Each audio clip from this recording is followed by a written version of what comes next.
प्रभु तेरी महिमा परम अपार, परम अपार। प्रभु तेरी महिमा परम अपार, परम अपार।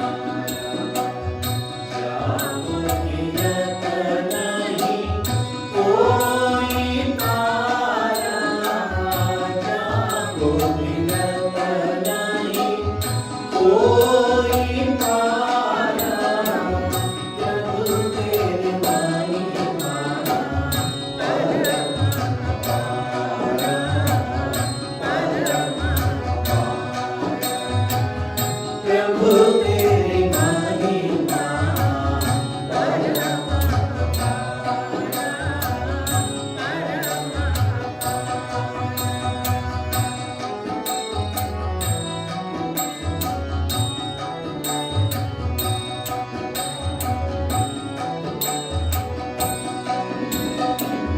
सकल जगत को आप रचावे, सकल जगत को आप रचावे।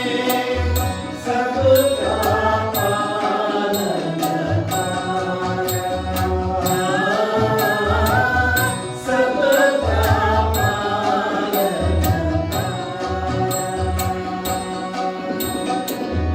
अंदर बाहिर सब घट पूरे, अंदर बाहिर सब घट पूरे।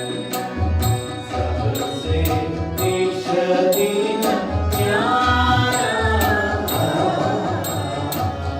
सबसे निज दीन प्यारा। प्रभु तेरी महिमा परम अपार, परम अपार। प्रभु तेरी महिमा परम अपार, परम अपार।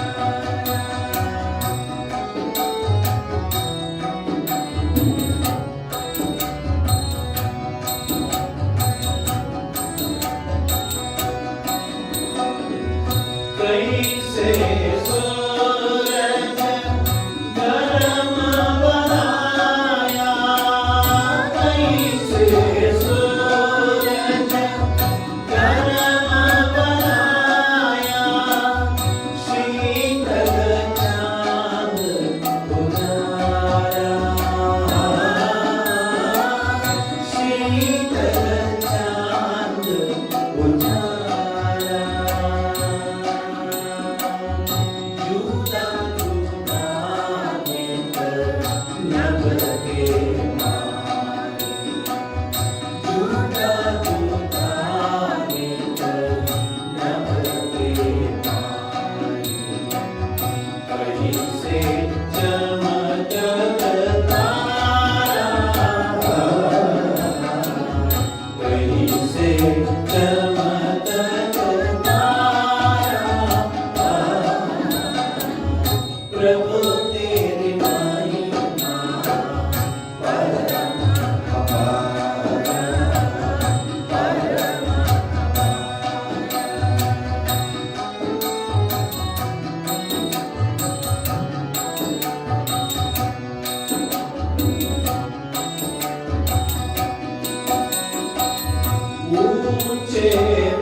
ಯಾರ ಮಹಿಮಾ ಜ್ಯೋತಿ ಜಗವ ಅಮೃತದಂದಲ್ಲಿ ಎಲ್ಲರೆದೆಯ ತುಂಬಿಟ್ಟು ಮಾಂಚನವಗೈವುದು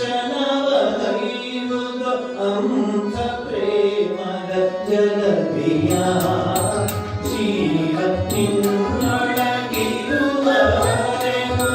ಸಾರು ಆತನ ಮಹಿಮೆಯ ಸಾರು ಆತನ ಮಹಿಮೆಯ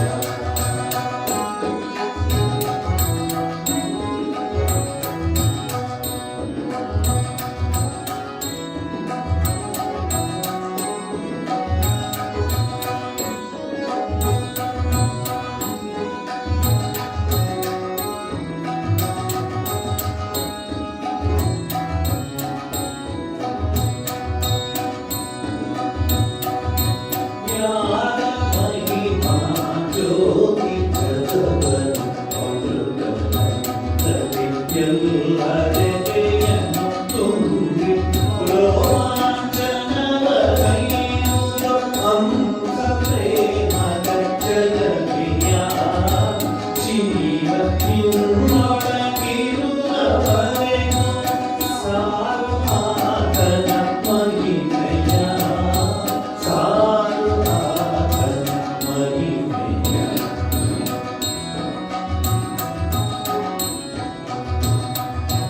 ಯಾರ ಶ್ರೀ ಶುಭನಾಮದ ಹೊರಗನೆಲ್ಲ ಪಡೆಯುವುದು ಯಾರ ಶ್ರೀ ಶುಭನಾಮದ ಹೊರಗನೆಲ್ಲ ಪಡೆಯುವುದು ಯಾರು ನೆಲದ ಗಗನ ದೇಶವನ್ನೆಲ್ಲ ವ್ಯಾಪಿಸುತ್ತಿರುವುದು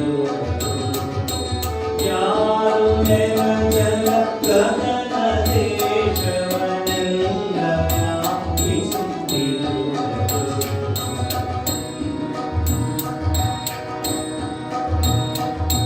ಯಾರ ಅನ್ವೇಷಣೆಯಲ್ಲಿ ಜನ ಯಾರ ಅನ್ವೇಷಣೆಯಲ್ಲಿ ಜನ ಬರಿದೊಡಲುತ್ತಲಿರುವುದು ಯಾರ ಅನ್ವೇಷಣೆಯಲ್ಲಿ ಜನ ಬರಿದೊಡಲುತ್ತಲಿರುವುದು ನಮ್ಮ ದೇವನ ತಿಳಿದು ಕಂಡಿಪ ಶಕ್ತಿಯಾರಿಗೆ ಲಭಿಸಿದೆ ಅವನ ಮಹಿಮೆ ಪಾರಮೆಲ್ಲಿದೆ ಆದಿ ಅಂತ್ಯಗಳೆಲ್ಲಿದೆ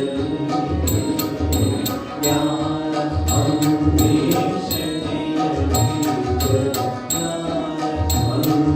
ಅನ್ವೇಷಣೆಯಲ್ಲಿ ಜನ ಬರಿದೊಡಲುತ್ತಲಿರುವುದು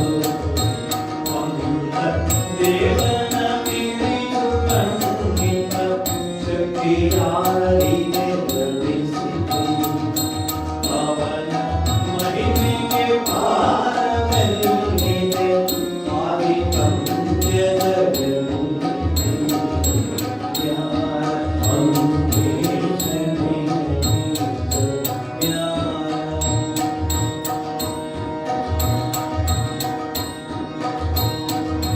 ನಿಜದ ತಿಳಿದ ಕವರು ಅವನು ನಿತ್ಯ ಜೀವನ ಚೇತನ ನಿಜದ ತಿಳಿದ ಕವರು ಅವನು ನಿತ್ಯ ಜೀವನ ಚೇತನ ನಿತ್ಯ ಜಾಗೃತಿ ನಿಮೇಷಣ ದಿವ್ಯ ಶೋಧ ನಿರಂಜನ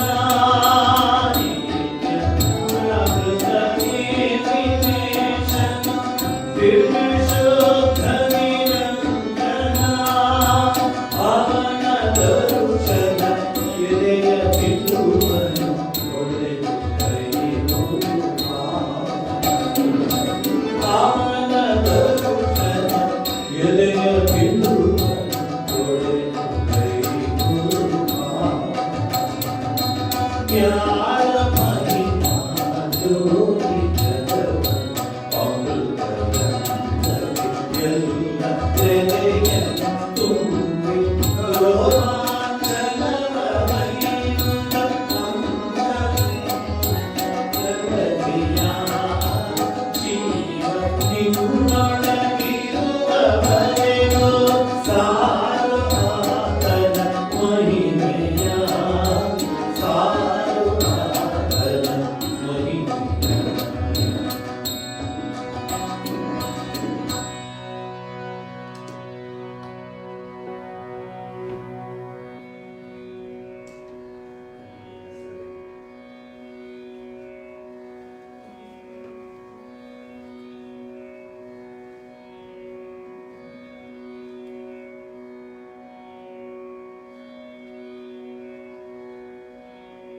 नमः श्री यतिराजाय विवेकानंद सूरये सच्चित् सुख स्वरूपाय स्वामिने तापहारिणे।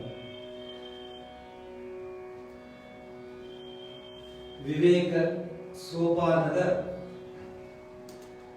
ಕೊನೆಯ ಹಂತಕ್ಕೆ ಬಂದಿದ್ದೇವೆ.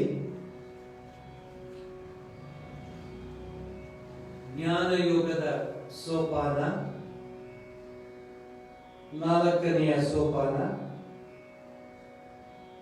ಸ್ವಾಮಿ ವಿವೇಕಾನಂದರ ವಿಚಾರಧಾರೆಯಲ್ಲಿ 4 ಯೋಗಗಳು ಒಂದಕ್ಕೆ ಮತ್ತೊಂದಕ್ಕೆ ಸಂಬಂಧವನ್ನು ಹೊಂದಿದ್ದು ತನ್ಮೂಲಕ ಜೀವನದ ಗುರಿಯನ್ನ ತಲುಪೋದಕ್ಕೆ ಸಹಕಾರಿಯಾಗುವಂತಹ ವಿಚಾರಗಳನ್ನ ವಿವೇಕ ಸೋಪಾನ ಎಂಬ ಒಂದು ಶೀರ್ಷಿಕೆಯ ಅಡಿಯಲ್ಲಿ ಕಳೆದ ಹಲವಾರು ಉಪನ್ಯಾಸಗಳನ್ನ ಮಾಡ್ತಾ ಬಂದಿದ್ದೇವೆ.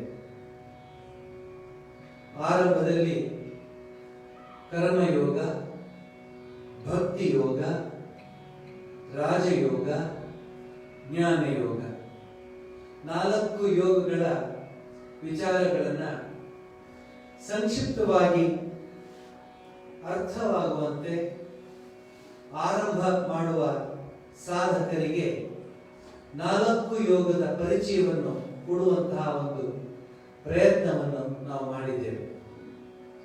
ನಾವು ನಿಮಗೆ ಮೊದಲೇ ತಿಳಿಸಿದ ಹಾಗೆ ಒಂದೊಂದು ಯೋಗವು ಭಗವಂತನೆಡೆಗೆ ಅಂದ್ರೆ ಜೀವಾತ್ಮ ಪರಮಾತ್ಮನನ್ನ ಪಡೆಯುವಂತಹ ಒಂದು ಪಥವನ್ನ, ಒಂದು ಹಾದಿಯನ್ನ, ಒಂದು ಮಾರ್ಗವನ್ನ ತೋರಿಸಿಕೊಡುವಂತಹ ಯೋಗಗಳಾಗಿದೆ. ಕರ್ಮಯೋಗದಲ್ಲಿ ಯಾವ ರೀತಿ ಎಲ್ಲ ಕೆಲಸಗಳನ್ನ, ಎಲ್ಲ ಕಾರ್ಯಗಳನ್ನ ಭಗವಂತನ ಪಾದಾರವಿಂದಗಳಿಗೆ ಸಮರ್ಪಿಸಿ ನಾಹಂಕರ್ತ ಹರಿಕರ್ತ ಅನ್ನೋ ಭಾವನೆ ಇಟ್ಕೊಂಡು ಎಲ್ಲವೂ ಅವನಿಗೆ ಸಮರ್ಪಿಸಿ ನಾನೇನು ಮಾಡ್ತಾ ಇಲ್ಲ, ನಿನ್ನ ಕೃಪೆಯಿಂದ, ನಿನ್ನ ದಯೆಯಿಂದ ನಾನು ಈ ಕೆಲಸ ಮಾಡಲಿಕ್ಕೆ ಸಾಧ್ಯವಾಯಿತು ಅನ್ನೋ ಭಾವನೆ ತೆಗೆದುಕೊಂಡು ಕರ್ಮಯೋಗವನ್ನು ಆರಂಭ ಮಾಡಿದ್ದಾಯಿತು. ತದನಂತರ ಭಕ್ತಿ ಯೋಗ, ಭಗವಂತನಿಗೆ ಶರಣಾಗತಿ ಹೊಂದಿ ಎಲ್ಲದರಲ್ಲೂ ಅವನ ಸ್ಮರಣೆ ಮಾಡ್ತಾ ಯತ್ ಯತ್ ಕರೋಮಿ ತತ್ ತತ್ ಅಖಿಲ ಶಂಭೋ ತವ ಆರಾಧನಂ ಅಂದ ಹಾಗೆ ಎಲ್ಲವನ್ನು ಅವನ ಪಾದಾರವಿಂದಗಳಿಗೆ ಸಮರ್ಪಿಸಿ ತನ್ಮೂಲಕ ಭಕ್ತಿ ಯೋಗದ ಒಂದು ಪರಿಚಯವನ್ನ ಮಾಡಿದ್ದನ್ನ ನಿಮಗೆ ನಾನು ಈಗಾಗಲೇ ತಿಳಿಸ್ಕೊಟ್ಟಿದ್ದೀನಿ. ಅನೇಕ ಉದಾಹರಣೆಗಳನ್ನ ಕೊಟ್ಟಿದ್ದೀವಿ. ಅನೇಕ ರೀತಿಯಲ್ಲಿ ನಿಮಗೆ ಅರ್ಥವಾಗುವಂತೆ ಹೇಳೋದಕ್ಕೆ ಪ್ರಯತ್ನ ಪಟ್ಟಿದ್ದೀವಿ. ಯೋಗಗಳಲ್ಲೆಲ್ಲ ರಾಜಯೋಗ ಹೆಸರೇ ಇದೆ, ರಾಜಯೋಗ. ಈ ಯೋಗದ ಮೂಲಕ ಹೊರಗಡೆಯಲ್ಲೂ ಆ ಒಂದು ಚೈತನ್ಯ ಶಕ್ತಿಯನ್ನ ಆರಿಸದೆ ಆಂತರ್ಯದಲ್ಲಿರುವಂತಹ ಆ ಚೈತನ್ಯ ಶಕ್ತಿಯನ್ನ ಪಡೆಯುವುದಕ್ಕೆ ಪ್ರಯತ್ನ ಮಾಡುವಂತಹ ಒಂದು ಮಾರ್ಗ ರಾಜಯೋಗ. ರಾಜಯೋಗದಲ್ಲಿ ಸ್ವಾಮಿ ವಿವೇಕಾನಂದರು ರಚಿಸಿದ ರಾಜಯೋಗದ ಆ ಒಂದು ಗ್ರಂಥ ಇಂದಿಗೂ ಬಹಳ ಸ್ಪಷ್ಟವಾದ, ನಿಖರವಾದ ಮತ್ತು ಯಾವುದೇ ರೀತಿಯ ಗೊಂದಲವಿಲ್ಲದ ಆ ಒಂದು ವಿಷಯವನ್ನ ಮನಸ್ಸಿಗೆ ಮುಟ್ಟುವಂತೆ ತಿಳಿಸಿಕೊಡುವಂತಹ ಗ್ರಂಥವೇ ರಾಜಯೋಗವಾಗಿದೆ. ಸ್ವಾಮಿ ವಿವೇಕಾನಂದರ ರಾಜಯೋಗವನ್ನು ಆರಂಭ ಮಾಡುವಾಗ ಅನೇಕ ರೀತಿಯ ವಿಚಾರಗಳನ್ನು ಮುಂದಿಡ್ತಾರೆ. ಅದರಲ್ಲಿ ಈ ಒಂದು ಅವರ ಕೊಟೇಶನ್, ಈ ಒಂದು ವಾಕ್ಯ ಬಹಳ ಅದ್ಭುತವಾದ ವಾಕ್ಯ. Each soul is potentially divine. The goal is to manifest this divinity by controlling nature, external and internal.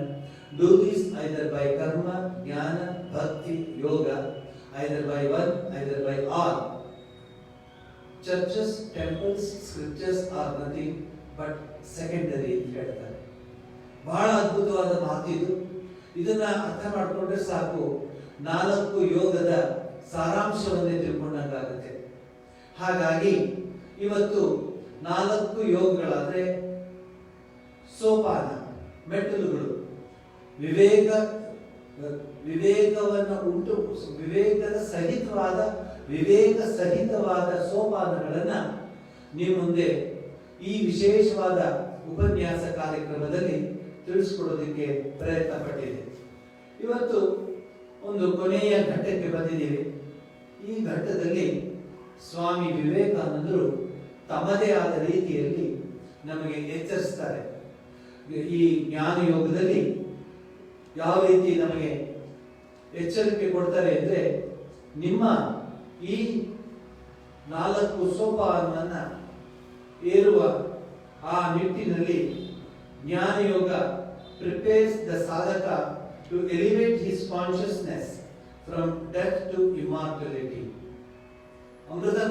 ಅಮೃತತ್ವವನ್ನ ತಿಳಿಸ್ಕೊಡೋದಕ್ಕೆ ಈ ಜ್ಞಾನ ಯೋಗ ಆರಂಭದಿಂದ ನಮಗೆ ಗುರಿನ ತೋರಿಸ್ಕೊಡುತ್ತೆ. ಅಮೃತತ್ವ, ಡೆತ್ ಟು ಇಮಾರ್ಟಾಲಿಟಿ. ಎರಡನೇದು ಡಾರ್ಕ್ನೆಸ್ ಟು ಲೈಟ್, ಅಸತೋಮ ಸದ್ಗಮಯ, ತಮಸೋಮ ಜ್ಯೋತಿರ್ಗಮಯ.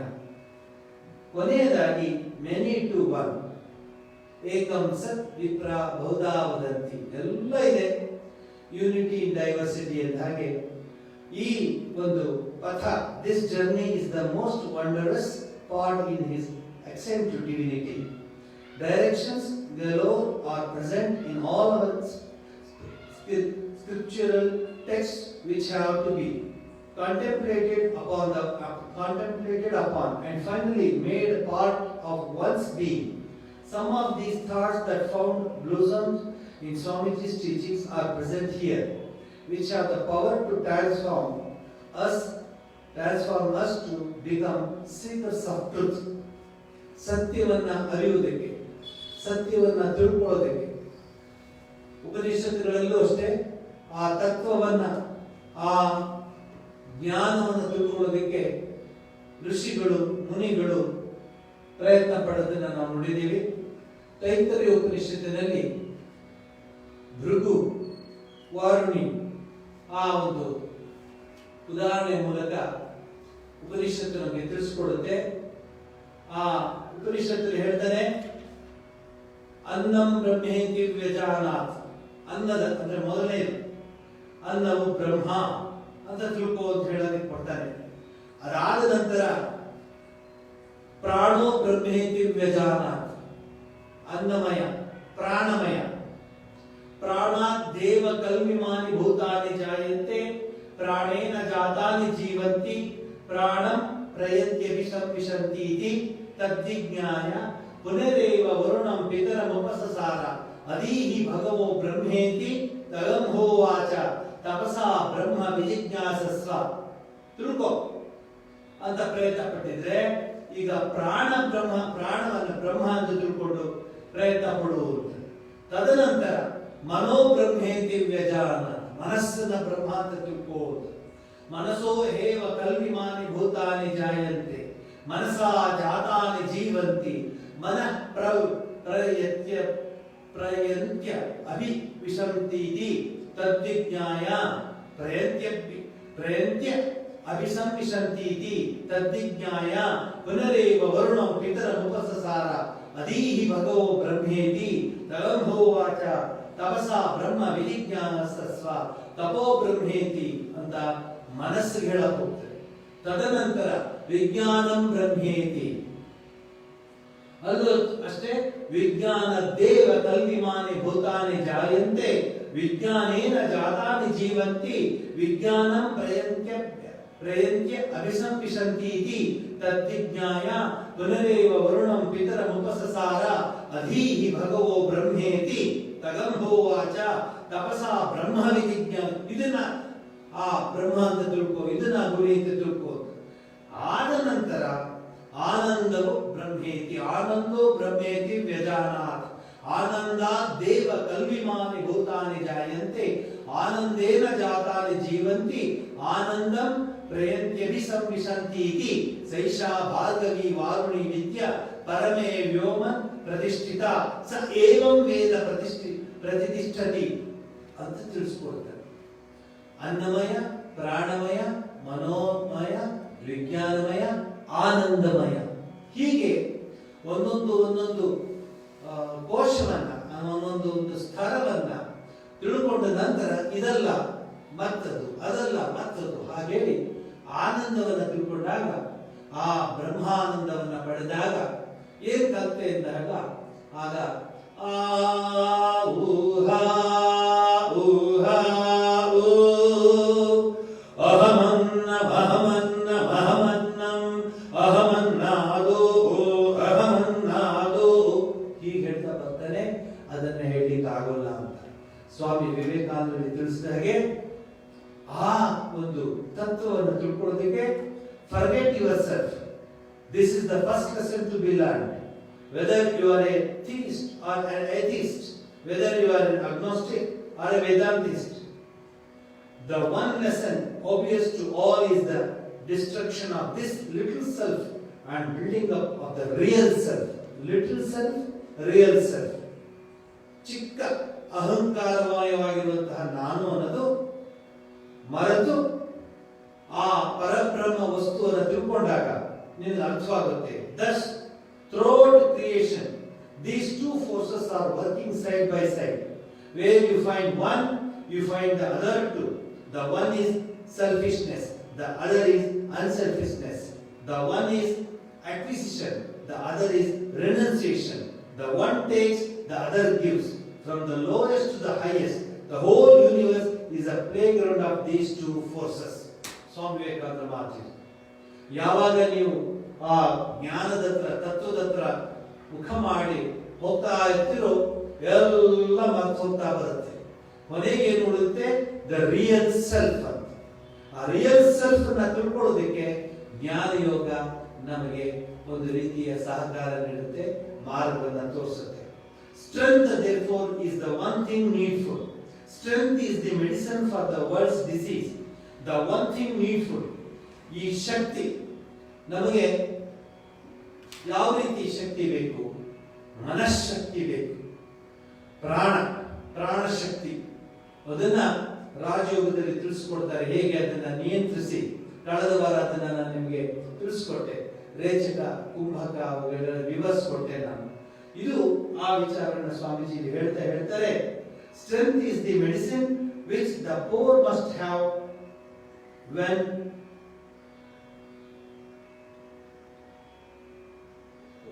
the strength is the medicine that the ignorant must have when opposed by the learned.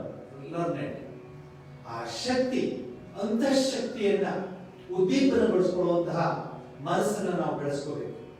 ನನ್ನ ಕೈಯಲ್ಲಿ ಏನೂ ಆಗೋದಿಲ್ಲ ಅನ್ನೋ ಮಾತನ್ನ ಪಕ್ಕಕ್ಕೆ ಇಟ್ಬಿಡ್ಬೇಕು.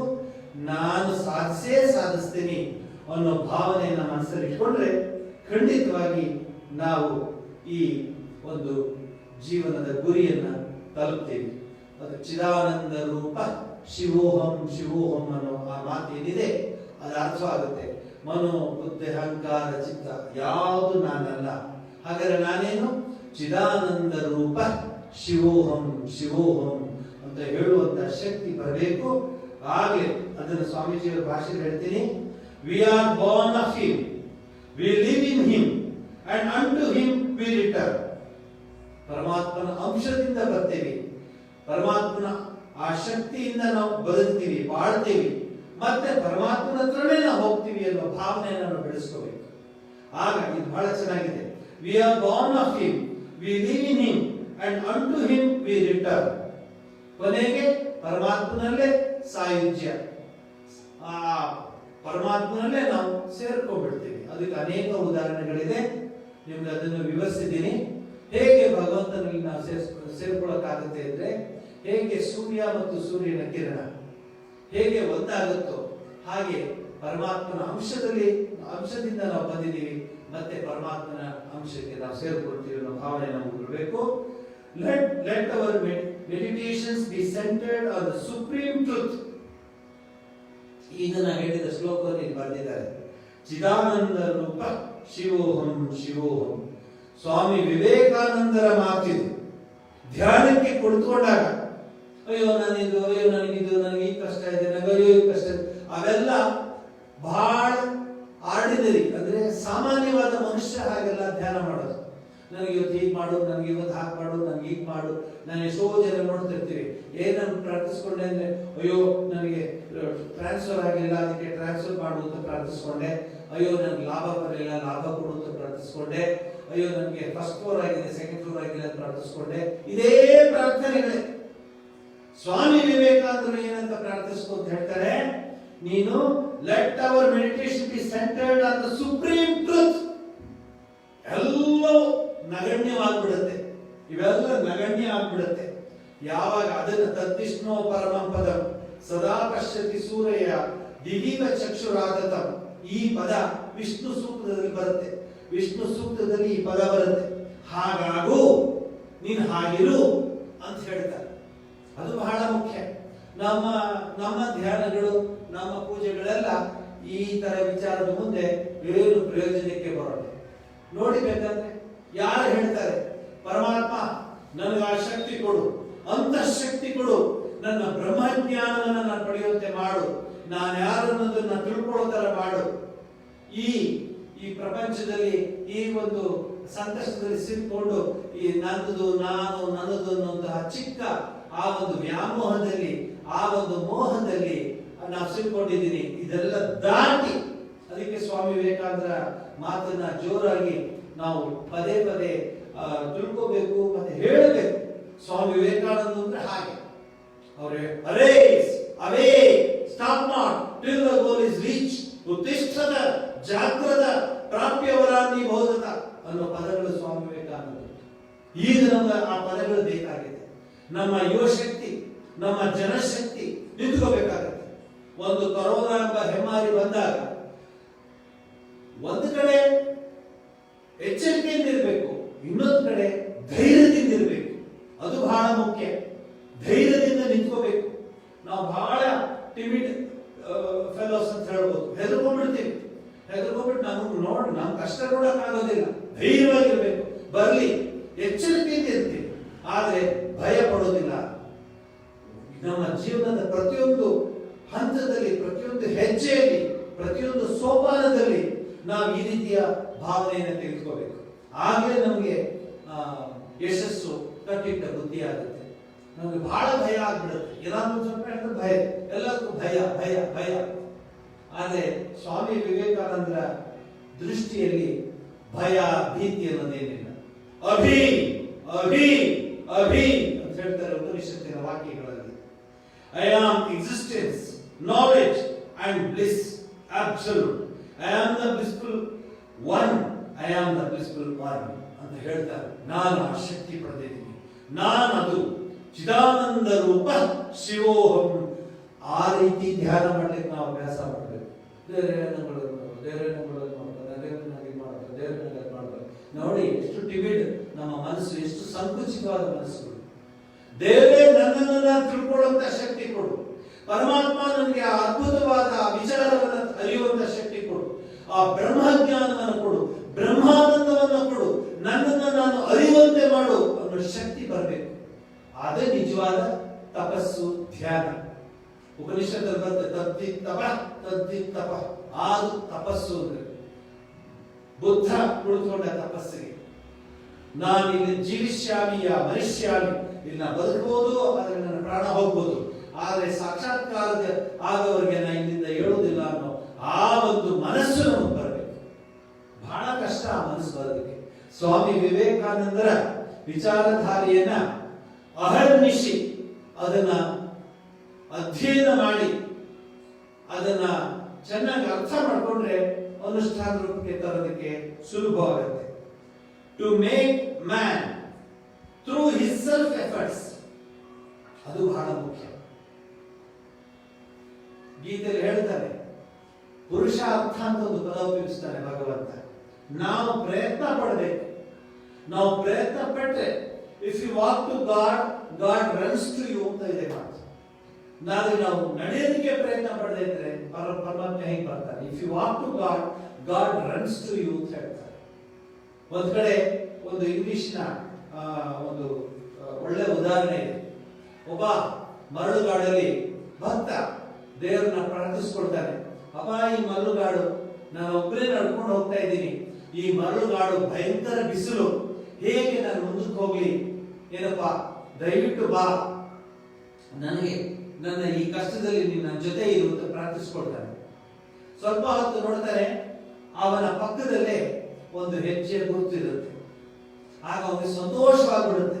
ನನ್ನ ಪ್ರಾರ್ಥನೆಯನ್ನ ಮನ್ನಿಸಿ ಆ ಪರಮಾತ್ಮ ನನ್ನ ಜೊತೆ ಬರ್ತಿದ್ದಾನೆ, ನನ್ನೊಂದು ಹೆಜ್ಜೆ ಗುರ್ತಾನೆ, ಇನ್ನೊಂದು ಹೆಜ್ಜೆ ಗುರ್ತಿದೆಯಲ್ಲ ಅಂತ ಸಂತೋಷವಾಗಿರ್ತಾನೆ. ಇನ್ನು ಮತ್ತೆ ಹೋಗ್ತಾನೆ, ಆದ್ರೆ ನಡೆಯಕ್ಕಾಗುದಿಲ್ಲ. ಅವನಿಗೆ ಬಹಳ ದಣಿವಾಗ್ಬಿಡುತ್ತೆ, ಕಾಲೆಲ್ಲ ಸೋತು ಬಿಡುತ್ತೆ ಮರಳುಗಾಡಲ್ಲಿ. ಆಮೇಲೆ ಮೇಲ್ಗಡೆ ಬಿಸಿಲು, ಸೂರ್ಯನ ಕಿರಣಗಳು, ಅವನಿಗೆ ಭಯಂಕರವಾದ ಕಿರಣಗಳು ಅವನಿಗೆ ತಟ್ತಾ ಇರುತ್ತೆ. ಆ ಸಂದರ್ಭದಲ್ಲಿ ಸುಸ್ತಾಗಿ ಅವನು ಪಕ್ಕದಲ್ಲಿ ನೋಡ್ತಾನೆ, ಆ ಹೆಜ್ಜೆ ಗುರುತು ಹೊರಟೋಗ್ಬಿಡುತ್ತೆ. ಅಯ್ಯಯ್ಯೋ, ನೀನು ದಯಾಮಯ ಕರುಣಾಮಯ ಅಂತೆಲ್ಲ ಹೇಳ್ತಾರೆ, ಈ ಕಷ್ಟದಲ್ಲಿ ನೀನು ಇಲ್ವಲ್ಲ, ಒಂದೇ ಹೆಜ್ಜೆ ಗುರುತಿದೆಯಲ್ಲ, ಇದು ಸರಿಯಾ ಅಂತ ದೇವರು ಪ್ರಾರ್ಥಿಸ್ಕೊಂಡಾಗ ಸ್ವಲ್ಪ ಹೊತ್ತಾದ್ಮೇಲೆ ಆಶೀರ್ವಾದ ಬರುತ್ತೆ. ಮಗು, ನೀನು ನೋಡ್ತಿರೋ ಹೆಜ್ಜೆ ಗುರುತು ಅದು ನಿಂದಲ್ಲ, ನಂದು. ನಾನು ನಿನ್ನನ್ನು ಎತ್ಕೊಂಡು ಮುಂದಕ್ಕೆ ನಡ್ಕೊಂಡು ಹೋಗ್ತಾ ಇದ್ದೀನಿ ಅಂತ ಹೇಳುತ್ತೆ. ಆ ರೀತಿ ಮನಸ್ಸಿನನ್ನ ನಾವು ಪದೇ ಪದೇ ಪದೇ ಪದೇ ಅದನ್ನೇ ಚಿಂತನೆ ಮಾಡ್ತಾ ಅಭ್ಯಾಸನ ತಗೊಂತೆಯ ಅಭ್ಯಾಸ ಮಾಡ್ತಾ ಮಾಡ್ತಾ ಮಾಡ್ತಾ ಮಾಡ್ತಾ ಸ್ವಾಮಿ ವಿವೇಕಾನಂದರು ಹೇಳುವಂತಹ ಮಾತುಗಳು ನಮ್ಮ ಹೃದಯಕ್ಕೆ ತಟ್ಟುತ್ತೆ. ನಾವು ಈಗ ಸಂಕುಚಿತ ಭಾವನೆಯಲ್ಲಿ ದೇವರ ಮುಂದೆ ಕೂತ್ಕೋತೇವೆ. ಅಪ್ಪ, ನಂಗೆ ಇದ್ಕೊಡು, ಅಪ್ಪ ನನ್ಗೆ ಬದುಕೊಡು, ಅಪ್ಪ ಯಾರಾದ್ರೂ ದೇವರಿಗೆ ನೀನ್ ಇಷ್ಟ ಬಂದಂಗೆ ಮಾಡು, ನಾನು ನಿನ್ನನ್ನು ಬಿಟ್ಟು ಎಲ್ಲೂ ಹೋಗೋದಿಲ್ಲ ಅಂತ ಹೇಳ್ತಾರ. ಅವರೇ ನಿಜವಾದ ಭಕ್ತರು. ಏನಾದ್ರೂ ಮಾಡು, ಹಾಲಲ್ಲಾದ್ರೂ ಹತ್ತು, ನೀರಲ್ಲಾದ್ರೂ ಹತ್ತು, ನಾನು ನಿನ್ನನ್ನು ಬಿಟ್ಟು ಎಲ್ಲೂ ಹೋಗೋದಿಲ್ಲ ಅಂತ ಹೇಳುವಂತವರೇ ನಿಜವಾದ ಭಕ್ತನಾಗ್ತಾರೆ. ಹಾಗೆ ಮುಂದಕ್ಕೆ ಹೋದಾಗ ಅವ್ರಿಗೆ ಅರ್ಥವಾಗುತ್ತೆ ಜೀವನದ ಶಕ್ತಿ ಏನು, ಯಾವ ಶಕ್ತಿಯಿಂದ ಈ ಜಗತ್ತು ಬೆಳಗ್ತಾ ಇದೆಯೋ, ಯಾವ ಶಕ್ತಿಯಿಂದ ನಕ್ಷತ್ರ ತಾರಕಗಳು ಹೊಳಿತಾ ಇದೆಯೋ, ಆ ಶಕ್ತಿ ನನ್ನಲ್ಲೇ ಇದೆ ಅನ್ನೋ ಭಾವನೆ ಬರಬೇಕು. ಆಗ ನಮ್ಗೆ ಗೊತ್ತಾಗುತ್ತೆ ನಮ್ಮ ಆಂತರ್ಯದಲ್ಲಿ ಎಂತಹ ಶಕ್ತಿ ಅಡಗಿದೆ. ಯಾವುದರಿಂದ ಗಾಳಿ ಬೀಸಾಸ್ಮಾತ್ ದ್ವಾತಃ ಯಾವುದರಿಂದ ಗಾಳಿ ಬೀಸುತ್ತೋ, ಯಾವುದರಿಂದ ಅಗ್ನಿ ಜ್ಯೋತಿ ಆಗ್ತಾನೋ, ಬೆಳಕು ನೀಡ್ತಾನೋ, ಯಾವುದರಿಂದ ಗಾಳಿ ಬೀಸುತ್ತೋ ಆ ಶಕ್ತಿ ನನ್ನಲ್ಲೇ ಇದೆ ಅನ್ನೋ ಭಾವನೆ ಬರಬೇಕು. ಯಾವುದರಿಂದ ಎಲ್ಲವೂ ಬೆಳಗುತ್ತೋ, ಯಾವುದರಿಂದ ಎಲ್ಲೋ ಕೆಲಸ ಮಾಡ್ತಿದೆಯೋ, ಯಾವುದರಿಂದ ಎಲ್ಲೋ ಪ್ರಾಣ ಇದೆಯೋ, ಆ ಪ್ರಾಣ ಶಕ್ತಿ ನನ್ನಲ್ಲೇ ಇದೆ ಅನ್ನೋ ಭಾವನೆ ಬರಬೇಕು. ಆಗ ನಿಜವಾದ ಧ್ಯಾನ ಮಾಡಿದ ಒಂದು ಅಭ್ಯಾಸವಾಗುತ್ತೆ. ನಿಜವಾಗಿ ಧ್ಯಾನ ಮಾಡಿದ ಆ ಒಂದು ನೆಮ್ಮದಿ ನಮಗೆ ಸಿಗುತ್ತೆ. ಸ್ವಾಮಿ ವಿವೇಕಾನಂದರು ಧ್ಯಾನ ಮಾಡ್ತಾ ಕೂತ್ಕೊಳ್ಳುವಾಗ ಹೇಗೆ ಕೂತ್ಕೋತಾ ಇದ್ರು ನೀವೇ ನೋಡಿದ್ದೀರಾ. ಇಲ್ಲಿ ಇನ್ನೊಂದ್ಸರಿ ಹೇಳ್ತೀನಿ. He himself is both the material and efficient cause of this universe, and it is that gets involved in the minute cell and evolves at other end and becomes God again. This is the mystery of the universe. Let us remember that we are born of Him, we live in Him, and unto Him we return. ಇದು ಮನಸ್ಸು ಬರಬೇಕು. ಜ್ಞಾನ ಯೋಗದ ಕೊನೆಯ ಭಾಗದಲ್ಲಿ ಇದನ್ನ ನಿಮಗೆ ವಿವರಿಸಿ ಹೇಳ್ತಾ ಇದ್ದೀನಿ. ಸ್ವಾಮಿ ವಿವೇಕಾನಂದರ ಈ ವಿಚಾರಗಳನ್ನ ಕ್ರೋಢೀಕರಿಸಿ, its manifestation is only a question of being conscious of it. With growing consciousness, more and more of his bonds would break, chains would burst asunder, and the day is sure to come when, with full consciousness of his infinite power and wisdom, he will rise to his feet and stand erect. ಇದು ಸ್ವಾಮಿ ವಿವೇಕಾನಂದರ ಮಾತು. ಯಾವಾತನಿಗೆ ಜ್ಞಾನ ಯೋಗದ ಆ ತುದಿಯ ಸ್ಥಾನಕ್ಕೆ ಸೇರ್ತವ ಮನಸ್ಸು, ಆಗ ಅವ್ರಿಗೆಲ್ಲ ಅರ್ಥವಾಗುತ್ತೆ, ಬಾಕಿದೆಲ್ಲ ನಶ್ವರ, ಇದೇ ಈಶ್ವರ, ಇದೇ ಪರಮಾತ್ಮ, ಇದಕ್ಕೆ ನಾನು ಓಡೋಗ್ತಿದ್ದೆ ಇದಕ್ಕೆಲ್ಲ ಅಂತ ಅವ್ರಿಗೆ ಒಂದು ರೀತಿಯ ನಾಚಿಕೆ ಆಗುತ್ತೆ. ಇಂಥದ್ದು ಕೊಡೋಗ್ತಿದ್ದ, ಇದನ್ನ ಬಿಟ್ಟು ಇಂತಹ ಒಂದು ಬ್ರಹ್ಮಾನಂದವನ್ನು ಬಿಟ್ಟು ಇಲ್ಲಿ ಹೋಗ್ತಿದ್ದ ಅಂತ ಅನ್ಸುತ್ತೆ. ಇದು ಸ್ವಾಮಿ ವಿವೇಕಾನಂದರ ಮಾತು. ನಾವು ಇಷ್ಟು ವಾರ ಸ್ವಾಮಿ ವಿವೇಕಾನಂದರ ಈ ವಿವೇಕ ಸೋಪಾನ ಅನ್ನೋದು ಹೆಸರಿಟ್ಟು ಅದನ್ನ ದ ಲ್ಯಾಡರ್ ಆಫ್ ಲೈಟ್ ಅಂತ ಹೇಳ್ಬೋದು. ಆ ಒಂದು ಸೋಪಾನಗಳನ್ನ 4 ಸೋಪಾನಗಳನ್ನ ತಿಳ್ಕೊಳ್ಳೋದಕ್ಕೆ ಪ್ರಯತ್ನ ಪಡ್ತೀವಿ. ಈ ಪ್ರಯತ್ನದಲ್ಲಿ ಅನೇಕ ವಿಚಾರಗಳನ್ನು ನಾವು ಚಿಂತನ ಮಂಥನ ಮಾಡಬೇಕಾಗುತ್ತೆ. ಯೋಗದ ವಿಚಾರದಲ್ಲಿ ಯೋಗ ಚಿತ್ತ ವೃತ್ತಿ ನಿರೋಧ, ಪತಂಜಲಿ ಯೋಗ ಮಹರ್ಷಿಗಳು ಪತಂಜಲಿ ಸೂತ್ರದಲ್ಲಿ ಇದನ್ನು ನಮಗೆ ಬಹಳ ಸ್ಪಷ್ಟವಾಗಿ ತಿಳಿಸಿಕೊಡ್ತಾರೆ. ಅಜ್ಞಾನವೆಂಬ ಕತ್ತಲೆಯನ್ನು ಹೋಗಲಾಡಿಸುವುದರಲ್ಲಿ ಸೂರ್ಯಪ್ರಾಯವಾಗಿರುವ ಪತಂಜಲಿ ವ್ಯಾಸ ಮೊದಲಾದ ಗುರುಗಳನ್ನು ಮತ್ತು ಇತರ ಗುರುಗಳನ್ನು ವಾಕು ಮನಸ್ಸು ಕಾಯಗಳ ಮೂಲಕ ನಮಸ್ಕರಿಸುತ್ತೇನೆ. ಈ ಗುರುಗಳಿಂದ ತಾನೇ ಇವೆಲ್ಲ ತಿಳ್ಕೊಳ್ಳೋಕೆ ಸಾಧ್ಯವಾಗಿತ್ತು. ಈ ಗುರುಗಳಿಂದ ತಾನೇ ನಾವು ಇದನ್ನೆಲ್ಲ ಅರ್ಥ ಮಾಡ್ಕೊಳ್ಳೋಕೆ ಸಾಧ್ಯವಾಗಿತ್ತು. ಎಲ್ಲ ಗುರುಗಳಿಗೂ ವಂದಿಸುತ್ತೇನೆ ಅಂತ ಈ ಒಂದು ಉಪನ್ಯಾಸದ ಕೊನೆಯ ಘಟ್ಟದಲ್ಲಿ ನಿಮಗೆ ತಿಳಿಸ್ಕೊಡ್ತಾ ಇದ್ದೇನೆ. ಎಲ್ಲ ಗುರುಗಳು ಅಂದ್ರೆ ಯಾರು? ಎಲ್ಲ ಮಹಾನ್ ಋಷಿಗಳು. ನೋಡಿ, ಸತ್ ಚಿತ್ ಆನಂದ, ಈ ಸತ್ ಚಿತ್ ಆನಂದ ಪಡೆಯೋದಕ್ಕೆ ಜೀವನ ಅರ್ಥ ಮಾಡ್ಕೊಳ್ಬೇಕು ನಾವು. ಹಾಗಾದ್ರೆ ಇವೆಲ್ಲ ಏನ್ ಸ್ವಾಮೀಜಿ ಕೆಲಸ, ಈ ಜವಾಬ್ದಾರಿ, ಇದೆಲ್ಲ ಬಂದಿದ್ದೀವಿ, ನಮ್ಮ ಕರ್ತವ್ಯ ನಾವು ಮಾಡಬೇಕು.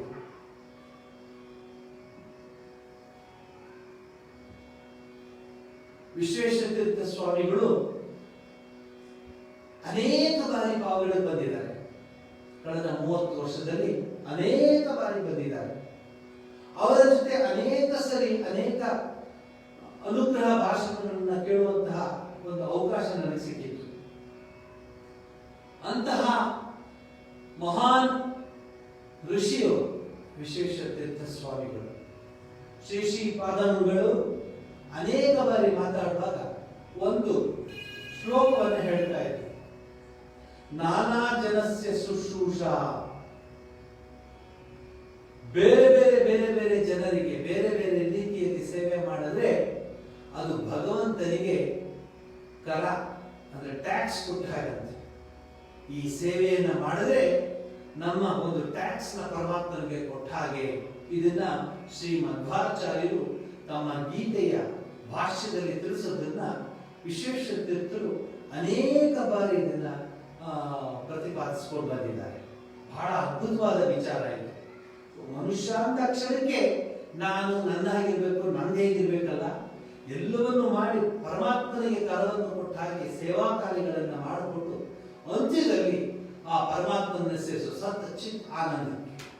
ಇದಕ್ಕೆ ಭಾರತೀಯ ಸಂಸ್ಕೃತಿಯಲ್ಲಿ ದರ್ಶನ ಅಂತ ಕರೀತಾರೆ. ಇದಕ್ಕೆ ಭಾರತೀಯ ಸಂಸ್ಕೃತಿಯಲ್ಲಿ ದರ್ಶನ ಅಂದ್ರೆ ನೋಡೋದು. We see it, we don't not only hear but we see, we feel, we enjoy, we experience ಆ ಆನಂದವನ್ನು.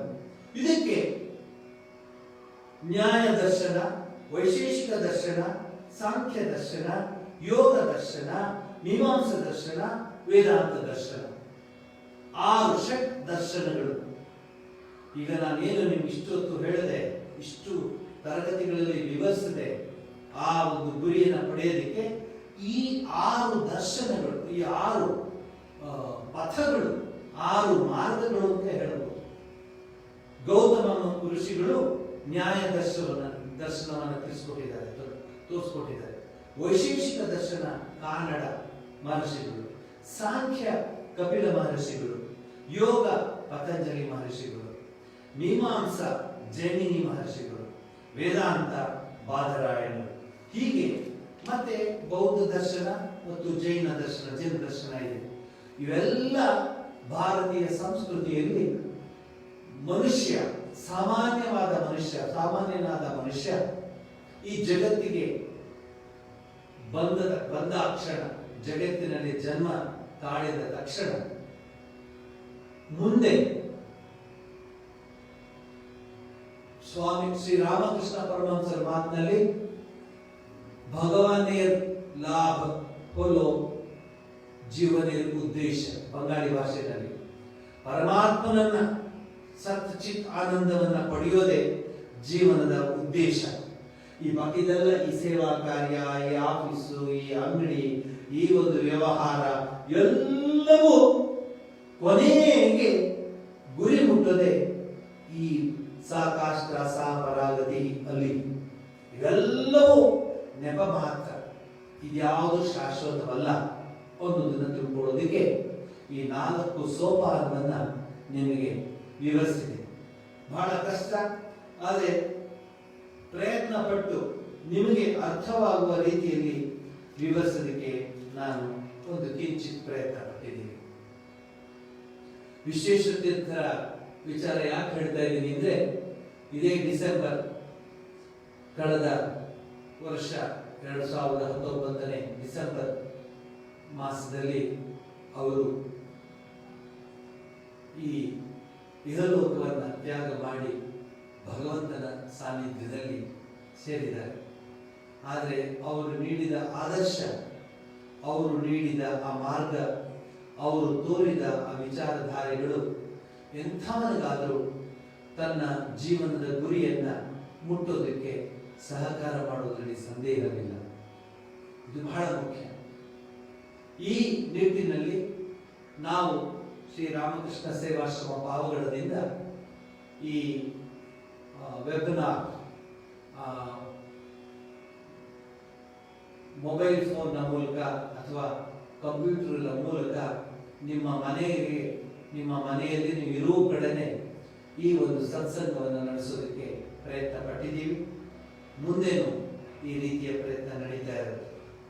ಕೊನೆಗೆ ನಮ್ಮೆಲ್ಲರಿಗೂ ಅನೇಕ ಸಂದೇಹಗಳಿರುತ್ತೆ, ಸಂದೇಹ ತುಂಬ ಬರ್ತಿರುತ್ತೆ. ಯಾವ ಯೋಗವನ್ನು ನಾನು ಪ್ರಾಕ್ಟೀಸ್ ಮಾಡಿ ಸ್ವಾಮೀಜಿ ಅಂದ್ರೆ, ಜ್ಞಾನ ಯೋಗ ಪ್ರಾಕ್ಟೀಸ್ ಮಾಡಲಾ, ಕರ್ಮಯೋಗ ಪ್ರಾಕ್ಟೀಸ್ ಮಾಡಲಾ, ರಾಜಯೋಗ ಪ್ರಾಕ್ಟೀಸ್ ಮಾಡಲಾ, ಭಕ್ತಿ ಯೋಗ ಪ್ರಾಕ್ಟೀಸ್ ಮಾಡಲಾ ಅನ್ನೋದು ಪ್ರಶ್ನೆ ಬಂದೇ ಬರುತ್ತೆ. ಅನೇಕ ಜನ ನನಗೆ ಫೋನಲ್ಲಿ ಮೆಸೇಜ್ ಮಾಡಿದ್ದಾರೆ. ಇದೆಲ್ಲ ಸರಿ ಸ್ವಾಮೀಜಿ, 4 ಯೋಗವನ್ನು ವಿವರಿಸಿದ್ರಿ, 4 ಯೋಗದ ಬಗ್ಗೆ ಕಿಂಚಿತ್ ತಿಳ್ಕೊಳ್ಳೋ ಅವಕಾಶವಾಯಿತು. ಆದರೆ ಯಾವ ಯೋಗ ನಾನು ತಿಳ್ಕೊಳ್ಳಿ, ಯಾವ ಯೋಗಕ್ಕೆ 4 ಯೋಗನ ನಾನು ಪ್ರಾಕ್ಟೀಸ್ ಮಾಡಲಾ ಅಂತ ಕೇಳಿದವರು ಇದ್ದಾರೆ. ಈ ಹಿನ್ನೆಲೆಯಲ್ಲಿ ನಾನು ನಿಮಗೆ ಇವಾಗ ಒಂದು ಸಂಕ್ಷಿಪ್ತವಾಗಿ 4 ಯೋಗಗಳ ವಿಚಾರವನ್ನ ನಿಮ್ಮ ಮುಂದೆ ಇಡೋದಕ್ಕೆ ಪ್ರಯತ್ನ ಪಡ್ತೇನೆ. ಸಚ್ಚಿತ್ ಆನಂದವನ್ನ ಪಡೆಯೋದಕ್ಕೆ 4 ಯೋಗಗಳು ಸಹಕಾರವಾಗುತ್ತೆ. ಮನುಷ್ಯ ಈ 4 ಯೋಗಗಳ ಒಂದು ಗೂಡು. ಆದರೆ ಪ್ರಿಡಾಮಿನೆಂಟ್ಲಿ ಅಂತ ಹೇಳ್ತಾರೆ ಇಂಗ್ಲಿಷ್ನಲ್ಲಿ, ಮುಖ್ಯವಾಗಿ ಒಬ್ಬ ವ್ಯಕ್ತಿಯಲ್ಲಿ ಒಂದು ಮುಖ್ಯವಾದ ಒಂದು ಗುಣ ಇರುತ್ತೆ.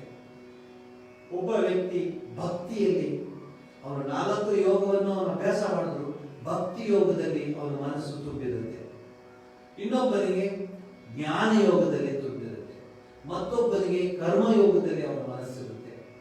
ಬಹಳ ರೇರ್ ಆಗಿ ಅಂದ್ರೆ ಮನುಷ್ಯಾಣ ಸಹಸ್ರೇಶು ನನಗೆ ಈ ರಾಜಯೋಗದಲ್ಲಿ ಕೆಲವರಿಗೆ, ಯಾಕೆಂದ್ರೆ ರಾಜಯೋಗದ ಅದನ್ನು ಇವಾಗ ವಿವರಿಸ್ತೀನಿ. ಈ 4 ಯೋಗಗಳ ಅಂತ್ಯಕ್ಕೆ ಬಂದಿದ್ದೀನಿ ಇವತ್ತು. ವಿವೇಕ ಸೋಪಾನದ ಕೊನೆಯ ಸೋಪಾನವನ್ನ ವಿವರಿಸ್ತಾ ಇದ್ದೀನಿ. ಇದರಲ್ಲಿ ಸ್ವಾಮಿ ವಿವೇಕಾನಂದರು ಏನು ಹೇಳಿದ್ರು, ಹಾಗೆ ಈ ವಿಚಾರದ ಬಗ್ಗೆ ಬೇರೆ ಕಡೆ ಸಂಗ್ರಹ ಮಾಡಿದ ಕೆಲವು ಅಂಶಗಳನ್ನು ನಿಮ್ಮ ಮುಂದೆ ಇಡ್ತೇನೆ. Traditionally it has been said that there are 3 ways to God. ಮುಖ್ಯವಾಗಿ ರಾಜಯೋಗವನ್ನು ಸ್ವಲ್ಪ ಮುಟ್ಟೋದಕ್ಕೆ ಹೆದರ್ತಾರೆ. ರಾಜಯೋಗದಲ್ಲಿ ನಾನೆಲ್ಲಾನು ಅರ್ಥಕೊಂಡಿದ್ದೀನಿ, ತಿಳಿಸ್ತೀನಿ ಅಂತ ಹೇಳುವಂತ ಯೋಗಿಗಳು ಬಹಳ ಕಡಿಮೆ. ಅದನ್ನು ಹೇಳ್ತಾರೆ, ಭಕ್ತಿ ಮಾರ್ಗ ದ ಪಾತ್ ಆಫ್ ಡಿವೋಷನ್, ಕರ್ಮ ಮಾರ್ಗ path of action, the Jnana Marga path of knowledge. There is also another path called as the Raja Marga, ಅಂದ್ರೆ Rajayoga. But there are not many gurus to explain and guide one in this path.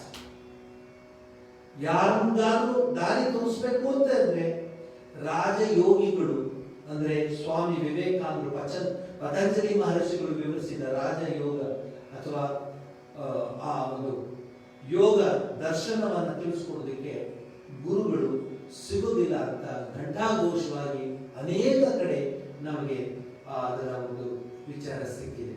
ಹೇಳ್ತೀವಿ but there are not many gurus. ಬಹಳ ಕಡಿಮೆ ಇದ್ದಾರೆ ಯಾರು ಈ ರಾಜಯೋಗವನ್ನು ಹೇಳಿಕೊಡುವಂಥವ್ರು. ಅಂದ್ರೆ ಪತಂಜಲಿ ಮಹರ್ಷಿಗಳ ಯೋಗಶಾಸ್ತ್ರ ಇದೆಯಲ್ಲ ಅದನ್ನು ಹೇಳಿಕೊಡೋದಕ್ಕೆ, ಅದನ್ನ ಮಾರ್ಗದರ್ಶನ ಮಾಡಲಿಕ್ಕೆ ಬಹಳ ಕಡಿಮೆ ಗುರುಗಳಿದ್ದಾರೆ ಅಂತ ಹೇಳ್ತಾರೆ. ಆದ್ರಿಂದ 3 ಮುಖ್ಯವಾದ ಯೋಗವನ್ನು ಹೇಳ್ತಾರೆ. ಅದರಲ್ಲಿ ಕರ್ಮ, ಭಕ್ತಿ, ಜ್ಞಾನ. Among the 3, one must not ask which is one the best. Which one is the best? ಈ 3 ಯೋಗದಲ್ಲಿ ಯಾವುದು ಪರ್ಫೆಕ್ಟ್ ಆಗಿದೆ ಅಂತ ಕೇಳಿದ್ರೆ ಹೇಳೋದಕ್ಕೆ ಬಹಳ ಕಷ್ಟವಾಗುತ್ತೆ. Ask which is the best for me, ಅದ್ರ ಬದಲು ನಾನು ಯಾವ್ದನ್ನ ಆರಿಸ್ಕೋಬಹುದು ಅಂತ ಕೇಳು ಅಂತ ಹೇಳ್ತಾರೆ. 3ರಲ್ಲಿ ಯಾವ್ದು ಒಳ್ಳೇದು ಅಂತ ಕೇಳೋ ಬದಲು ನಾನು ಯಾವ್ದು ಆರಿಸ್ಕೊಳ್ಳಿ 3ರಲ್ಲಿ ಅಂತ ಕೇಳು ಅಂತ ಹೇಳ್ತಾರೆ. ಯಾಕೆಂದ್ರೆ ಮನುಷ್ಯನ ಇನ್ಬಾರ್ನ್ ನೇಚರ್ ಅಂತ ಹೇಳ್ತಾರೆ, ಇನ್ಹೆರಿಟ್ ನೇಚರ್ ಅಂತ ಹೇಳ್ತಾರೆ. ಅವನ ಅಂತರದಲ್ಲಿರೋ ಗುಣ ಅವನು ಮಾಡುವಂತಹ ಕೆಲಸ ಕಾರ್ಯಗಳಲ್ಲಿ ನಮಗೆ ಎತ್ತಿ ತೋರುತ್ತೆ. ಭಕ್ತಿನೋ ಜ್ಞಾನವೋ ಕರ್ಮವೋ ಅಂತ. The journey, which one is the best for me? The journey to God or oneself is made through a 3-wheeler. 3 ಚಕ್ರ ಇರುವಂತಹ ಈ ಒಂದು ಪಥವನ್ನ ನಿಮಗೆ ತಿಳಿಸಿಕೊಡ್ತಾ ಇದ್ದಾರೆ. Each wheel representatively the ಭಕ್ತಿ ಮಾರ್ಗ, the ಕರ್ಮ ಮಾರ್ಗ and the ಜ್ಞಾನ ಮಾರ್ಗ. 3. ಸ್ವಾಮಿ ವಿವೇಕಾನಂದರು ರಾಜಯೋಗವನ್ನು ವಿವರಿಸುವಾಗ ಮನಃಶಕ್ತಿಯನ್ನ, ಪ್ರಾಣಶಕ್ತಿಯನ್ನ ವಿವರಿಸುವಾಗ ಒಂದು ಒಳ್ಳೆ ಉದಾಹರಣೆ ಕೊಡ್ತಾರೆ. ಅದನ್ನ ಇಲ್ಲಿ ಹೇಳಿದ್ರೆ ಉಚಿತ ಅಂತ ಹೇಳ್ತೇನೆ. ಏನಂದ್ರೆ ಗಡಿಯಾರ, ಆಗಿನ ಕಾಲದಲ್ಲಿ ಗಡಿಯಾರ, ಕೈ ಗಡಿಯಾರ ಇತ್ತು. ಗಡಿಯಾರಕ್ಕೆ ದಿವಸ ಅದಕ್ಕೆ ನಾವು ಕೀ ಕೊಡ್ಬೇಕಾಗ್ತಿತ್ತು. ಗಡಿಯಾರಕ್ಕೆ ಹಿಂಗೆ ತಿರುಪಲ್ಲಿ ಕೀ ಕೊಡ್ತಾ ಇತ್ತು. ಆ ಗಡಿಯಾರದ ತೆಗೆದು ನೋಡಿದಾಗ ಆಶ್ಚರ್ಯಕರವಾಗಿ ನೀವು ಏನ್ ನೋಡ್ತೀರ ಅಂದ್ರೆ ಫ್ಲೈ ವೀಲ್ ಅಂತ ನೋಡ್ತೀರ ನೀವು. ಬಹಳ ಸೂಕ್ಷ್ಮವಾದ ಒಂದು ಚಕ್ರ, ಬಹಳ ಸೂಕ್ಷ್ಮ. ಅದು ಬಹಳ ಜೋರಾಗಿ ಸುತ್ತಾ ಇರುತ್ತೆ. ಯಾವುದು ಆ ಚಕ್ರ ಫ್ಲೈ ವೀಲ್ ಅಂತಾರೆ. ಅದು ಸುತ್ತಿ ಸುತ್ತಿ ಸುತ್ತಿ ಸುತ್ತಿ ಸುತ್ತಿ ಅದರ ಶಕ್ತಿ ಮತ್ತೊಂದು ಚಕ್ರಕ್ಕೆ ಹೋಗುತ್ತೆ, ಮತ್ತೊಂದು ಚಕ್ರಕ್ಕೆ ಹೋಗುತ್ತೆ, ಮತ್ತೊಂದು ಚಕ್ರಕ್ಕೆ ಹೋಗುತ್ತೆ, ಮತ್ತೊಂದು ಚಕ್ರ, ಆಮೇಲೆ ಗಡಿಯಾರ ತಿರುಗುತ್ತೆ. ಬಟ್ ಆ ಗಡಿಯಾರದ ಶಕ್ತಿ ಎಲ್ಲ ಫ್ಲೈ ವೀಲ್ ಇದೆ. ಅದೇ ರೀತಿ ದೇಹದ ಪೂರ್ಣ ಶಕ್ತಿ ಎಲ್ಲ ಪ್ರಾಣದಲ್ಲಿದೆ. ಪ್ರಾಣಶಕ್ತಿ, ಅದನ್ನೇ ಪ್ರಾಣಶಕ್ತಿ ಅಂತ ಹೇಳೋದು. ಅದನ್ನೇ ನಾವು ಗಾಯತ್ರಿ ಜಪ ಮಾಡುವಾಗ ಅಥವಾ ಪ್ರಾಣಾಯಾಮ ಮಾಡುವಾಗ ಆ ಶಕ್ತಿಯನ್ನು ಹೇಗೆ ಹಿಡಿದಿಟ್ಕೊಳ್ಳೋದು ಅನ್ನೋದು ಅದೊಂದು ವಿಜ್ಞಾನ, ಸೈನ್ಸ್ ಬೈ ಇಟ್ ಸೆಲ್ಫ್. ಇದನ್ನ ಸ್ವಾಮಿ ವಿವೇಕಾನಂದ ನಮಗೆ ತೋರಿಸ್ಕೊಡ್ತಾರೆ. ಇಷ್ಟು ದೊಡ್ಡ ಗಡಿಯಾರ ಒಂದು ಬರ್ತಿತ್ತು, ಪಾಕೆಟ್ ವಾಚ್ ಅಂತ ಬರೋದು. ಆ ಗಡಿಯಾರವನ್ನು ತೆಗೆದಾಗ ಮೊದಲು ನಿಮ್ಗೆ ಕಾಣೋದು ಫ್ಲೈ ವೀಲ್, ಸಣ್ಣದು ಬಟ್ ಬಹಳ ಫಾಸ್ಟ್ ಆಗಿ ಗೊತ್ತಿರ್ತಾರೆ. ಅದು ತಿರುಗ್ತಾ ಇದ್ದಾಗ ಆ ತಿರುಗೋ ಶಕ್ತಿಯಿಂದ ನೆಕ್ಸ್ಟ್ ಚಕ್ರ, ಅದಾದ್ಮೇಲೆ ನೆಕ್ಸ್ಟ್, ಅದಾದ್ಮೇಲೆ ನೆಕ್ಸ್ಟ್, ಅದಾದ್ಮೇಲೆ ನೆಕ್ಸ್ಟ್, ಅದು ಗಡಿಯಾರ.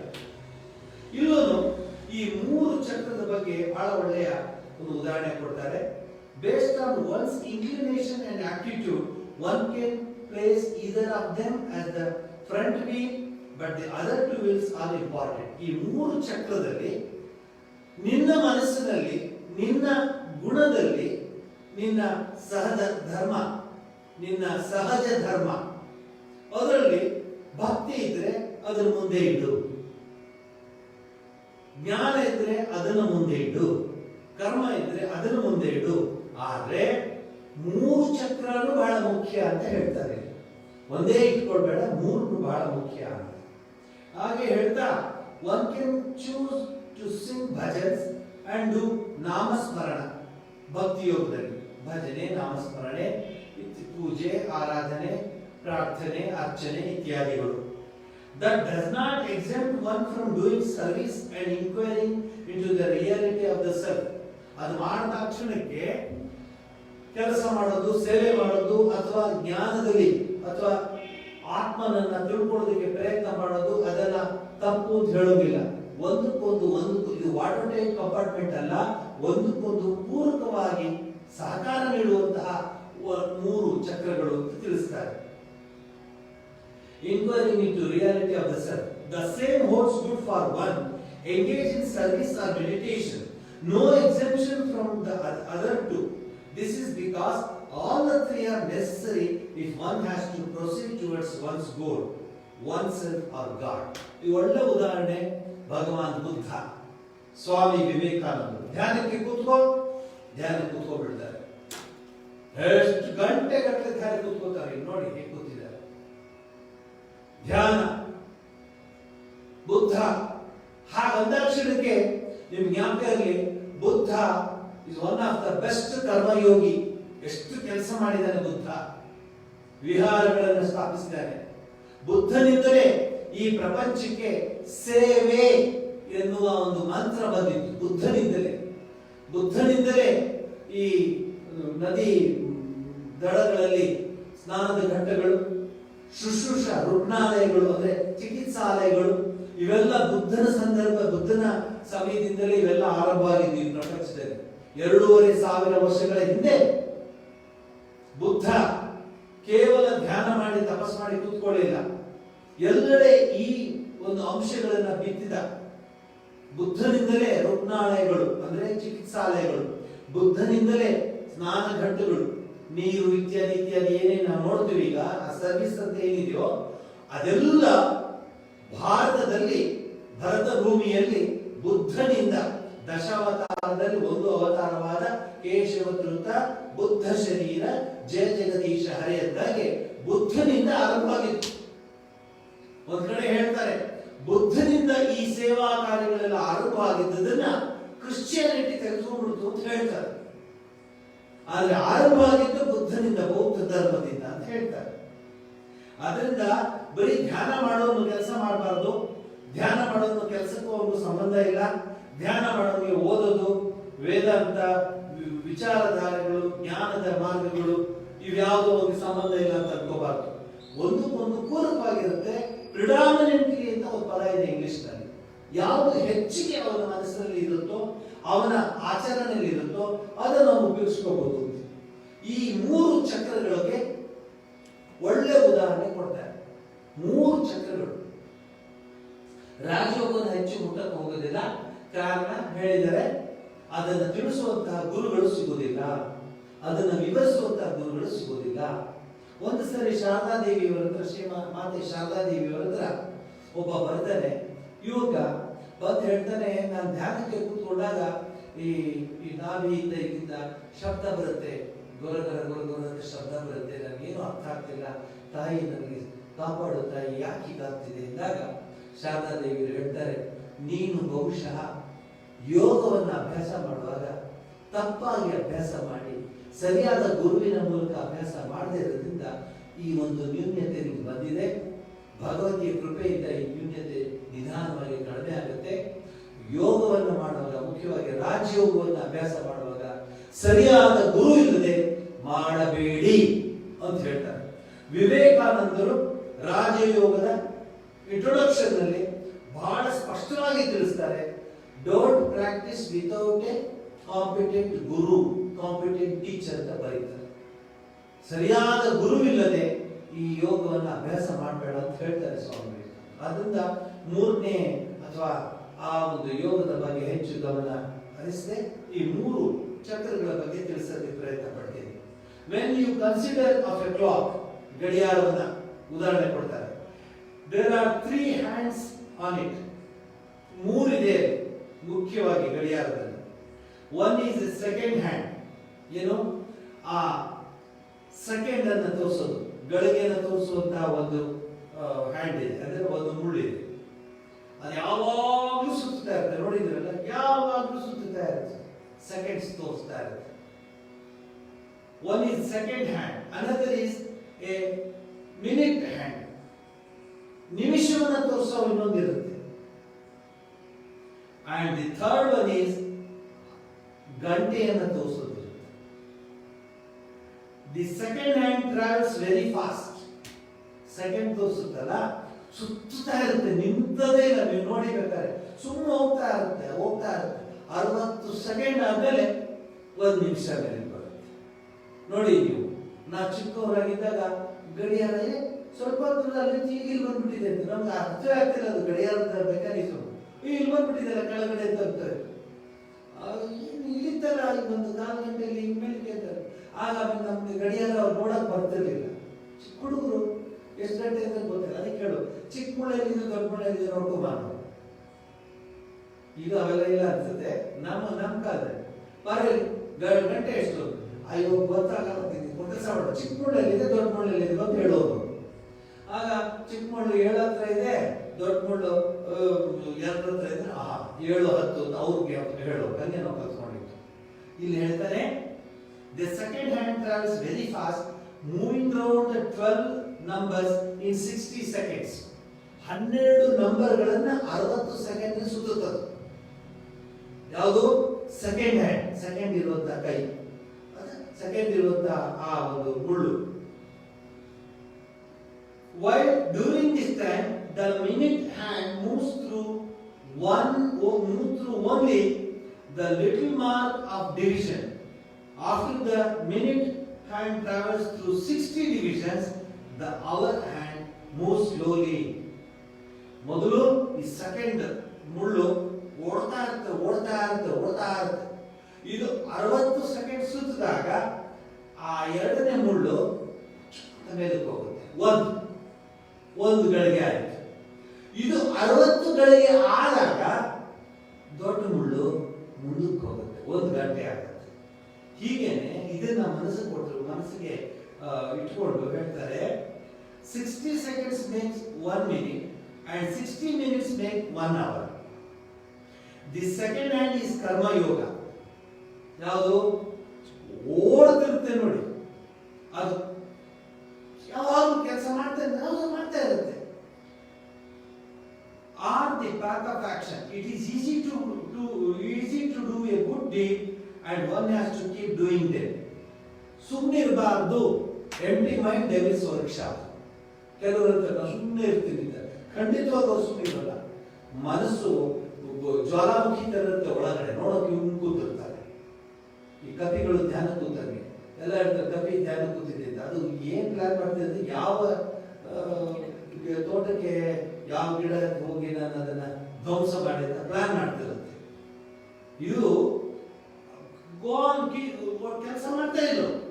One does many good deeds. When one does many good deeds, one gets good and noble thoughts. ಒಳ್ಳೆ ಕೆಲಸ ಮಾಡೋರಿಗೆ, ಸದಾ ಒಳ್ಳೆತನ ಇಟ್ಕೊಂಡಿರೋರಿಗೆ ಒಳ್ಳೆ ಭಾವನೆ ಬರುತ್ತೆ. ಮುಳ್ಳಿಗೂ ಇದಕ್ಕೂ ವರ್ಣಿಸಿದ್ದಾರೆ. ಹೆಂಗೆ ಮುಳ್ಳು ಹೋಗ್ತಾ ಇರುತ್ತೆ, ಆದ್ರೆ ಹೋಗುವಾಗ ಸಹಾಯ ಮಾಡ್ತಾ ಇರುತ್ತದು. ಇನ್ನೊಂದು ಮುಳ್ಳು 1 ನಿಮಿಷಕ್ಕೆ ಬರುತ್ತೆ. ಅದು 60 ನಿಮಿಷ ಆದಾಗ ಇನ್ನೊಂದು ಮುಳ್ಳು 1 ಗಂಟೆ ತೋರಿಸುತ್ತೆ. ಇದು ಒಂದಕ್ಕೊಂದು ಪೂರಕವಾಗಿದೆ 3 ಮುಳ್ಳು ಅಲ್ವಾ? ಹಾಗೇನೆ 3 ಯೋಗ, thoughts worthy of offering to Lord. The our hand is the ಜ್ಞಾನ ಯೋಗ or the path of wisdom. ಗಂಟೆ ತೋರಿಸುತ್ತಲ್ಲ, ಅದು ಜ್ಞಾನ ಯೋಗ ಅಂತ. ನಿಧಾನವಾಗಿ, ಏನು ಶಬ್ದ ಇಲ್ಲ, 1 ಗಂಟೆ ಆಗ ತಣ್ಣ ತೋಡಿ. ಜ್ಞಾನ ಯೋಗಿಗಳು ಯಾವುದೇ ರೀತಿಯ ಬಾಹ್ಯ ಆಕ್ಟಿವಿಟೀಸ್ ಇಲ್ಲ, ಆಂತರ್ಯದಲ್ಲಿ ಧ್ಯಾನ ಮಾಡ್ತಾ ಇದು ಜ್ಞಾನ ಯೋಗ. ಕರ್ಮಯೋಗಿಗಳು ಮಿನಿಟ್ ತರ, ಸೆಕೆಂಡ್ ತರ ಯಾವಾಗಲೂ ವ್ಯವಹಾರ ಮಾಡ್ತಿರ್ತಾರೆ, ಅದರ ಸಹಕಾರ ಮಾಡ್ತಿರ್ತಾರೆ, ಮತ್ತೆ ಮತ್ತೊಂದು ಮುಳ್ಳು ಮುಂದಕ್ಕೆ ಹೋಗುತ್ತೆ. ಹೀಗೆ 3 ಯೋಗವನ್ನ 3 ಈ ಒಂದು ಮುಳ್ಳುಗಳಿಗೆ ತುಲನಾ ಮಾಡಿ ಉದಾಹರಣೆ ಮೂಲಕ ತಿಳಿಸ್ಕೊಡ್ತಾರೆ. When one is saturated with many good and noble thoughts, one gets an insight, and as you said that 3 action, devotion and knowledge are a must. Action, devotion, knowledge ಬಹಳ ಮುಖ್ಯ ಮನುಷ್ಯನಿಗೆ. ಈ 3 ಇದ್ರೆ ಅವನು ಗೆಲ್ತಾನೆ. ಈ 3 ಇದ್ರೆ ಜೀವನದಲ್ಲಿ ಅವನು ಏನು ಬೇಕಾದ್ರೂ ಸಾಧ್ಯವಾಗುತ್ತೆ ಸಾಧಿಸೋದಕ್ಕೆ ಅಂತ ಹೇಳಿ, one cannot move without the other. ಈ 3 ಒಂದು ನಿಂತರೆ 2 ನಿಂತು ಹೋಗುತ್ತೆ. 3 ಆಕ್ಷನ್ ಅಲ್ಲಿ ಇರಬೇಕು, 3 ಜಾಗೃತವಾಗಿರ್ಬೇಕು, 3 ಚಾಲನೆಯಲ್ಲಿ ಇರಬೇಕು. And one loses meaning without the other. ಒಂದಕ್ಕೆ ಅರ್ಥ ಹೋಯ್ತು ಅಂದ್ರೆ ಇನ್ನೆರಡು ಹೊರಟೋಗ್ಬಿಡುತ್ತೆ. ಬಟ್ ಅಗೇನ್ ಯಾವುದು ಮುಖ್ಯವಾದದ್ದು ಈ ಮೂರು ಚಕ್ರದಲ್ಲಿ ಅಂತ ಪ್ರಶ್ನೆ ಹಾಕೊಂಡ್ರೆ ಅವರವರ ಮನಸ್ಸಿಗೆ ಬಂದಂತಹ ಅವರವರಿಗೆ ಭಗವಂತ ನೀಡುವಂತಹ ಶಕ್ತಿಯ ಮೂಲಕ ಅವರು ತಮ್ಮ ಗುರಿಯನ್ನು ಮುಟ್ಟಬಹುದು ಅಂತ ಹೇಳಿ ಈ ಪ್ರವಚನ ಮಾಲಿಕೆ ಇವತ್ತಿಗೆ ಇಲ್ಲಿ ಮುಕ್ತಾಯವಾಗುತ್ತೆ. ಮುಂದಿನ ಭಾನುವಾರ ವಿಶೇಷವಾದ ಕಾರ್ಯಕ್ರಮ ಆರಂಭವಾಗುತ್ತೆ. ಬಹಳಷ್ಟು ಜನ ಬೆಂಗಳೂರಿನಲ್ಲಿ ಅನೇಕ ವರ್ಷಗಳು ವಚನ ವೇದದ ಉಪನ್ಯಾಸಗಳನ್ನು ನಾವು ಮಾಡ್ತಾ ಬಂದಿದ್ದೆವು.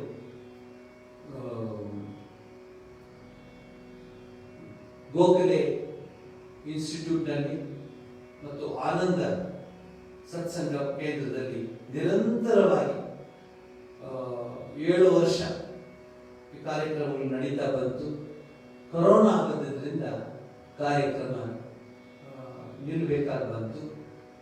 ಜನ ಎಲ್ಲ ನಾನು ಬೆಂಗಳೂರಲ್ಲಿ ಮೊನ್ನೆ ತಾನೇ ಮತ್ತೆ ಆಶ್ರಮಕ್ಕೆ ಹೋದಾಗ ಮತ್ತೆ ಇಲ್ಲಿ ಫೋನ್ಗಳಲ್ಲಿ ಸ್ವಾಮೀಜಿ ನಮಗೆ ಮಿಸ್ ಆಗ್ತಿದೆ, ನಾವು ಅದನ್ನು ಬಿಟ್ಬಿಡ್ತಾ ಇದ್ದೀವಿ, ನಮಗೆ ಅದನ್ನು ನೀವು ಮುಂದುವರಿಸಿ, ವಚನ ವೇದವನ್ನು ಮುಂದುವರಿಸಿ ಅನ್ನೋ ಒಂದು ಮನವಿ, ಕೋರಿಕೆ, ಪ್ರಾರ್ಥನೆ ಬರ್ತಾನೇ ಇತ್ತು. ಹಾಗಾಗಿ ಮುಂದಿನ ಭಾನುವಾರ ವಿಶೇಷವಾದ ಕಾರ್ಯಕ್ರಮ ಆರಂಭ ಆಗುತ್ತೆ. ಶ್ರೀರಾಮಕೃಷ್ಣ ವಚನ ವೇದ.